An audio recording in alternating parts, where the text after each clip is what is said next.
rules. The chair now recognizes herself for 7 minutes.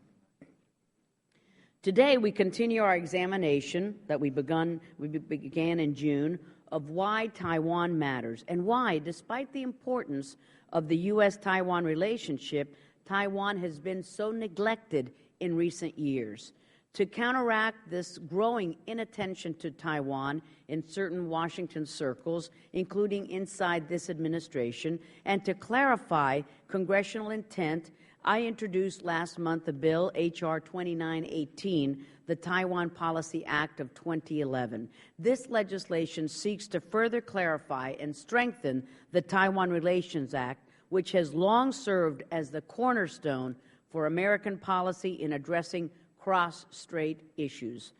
But there are increasing challenges ahead of us. On December 29, 1940, President Franklin Roosevelt addressed the American people in one of his famous fireside chats. At that time, a small island democracy was being threatened by the overwhelming force of a menacing continental power.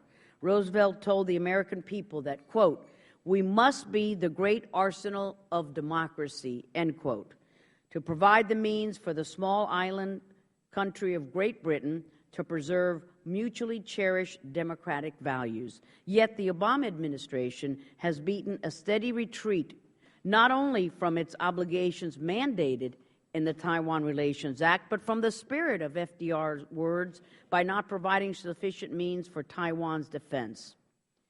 The decision not to sell Taiwan the next generation of F-16 fighters is a decision with potentially grave repercussions.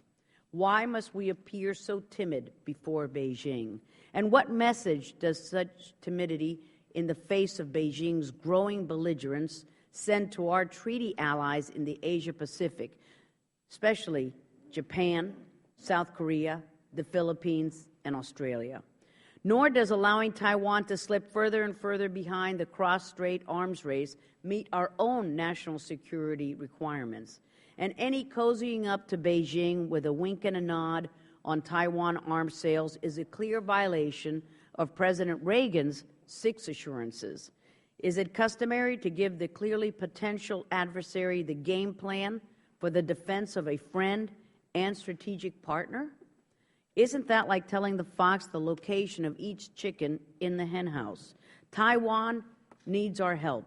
China is on the march in Asia, and its primary target remains democratic Taiwan. In August, Beijing began sea trials of its first aircraft carrier, reportedly to be named after a Chinese admiral who led a successful invasion of Taiwan over 300 years ago. The carrier will be used to further assert Beijing's maritime claims and will patrol the Taiwan Strait.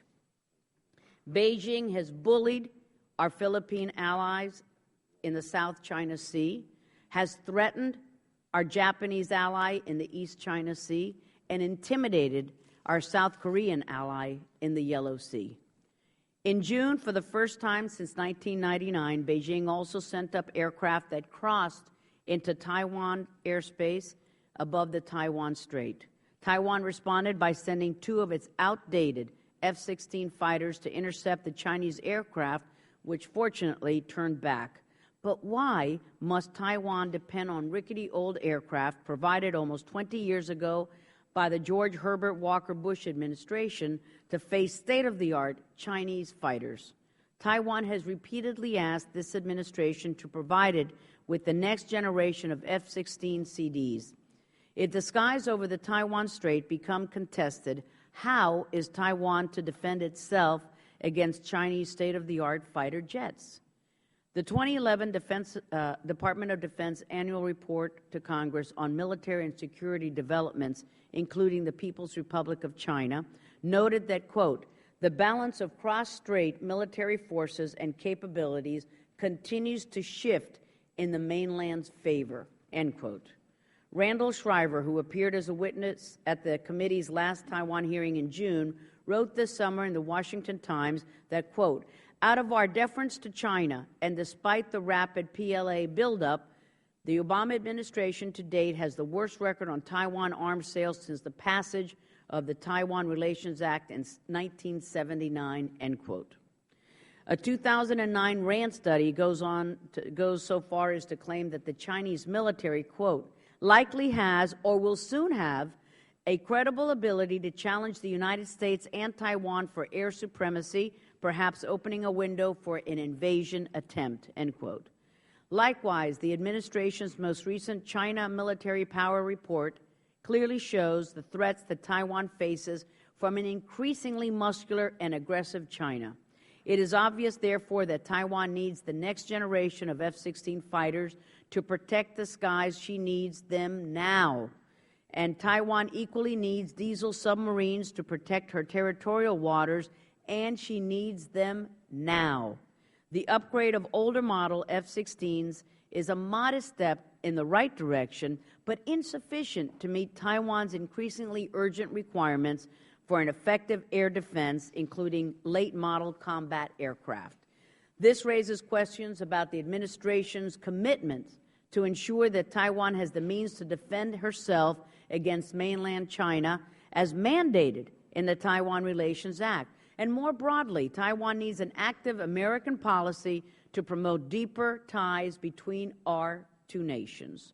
Such a reinvigorated policy should include high-level official visits, a free trade agreement, and as soon as the Homeland Security criteria are met, Taiwan's early admission to the visa waiver program once security requirements are finalized. These proposals are included in the legislation that I introduced and that I mentioned at the beginning of my remarks. Thank you, and I now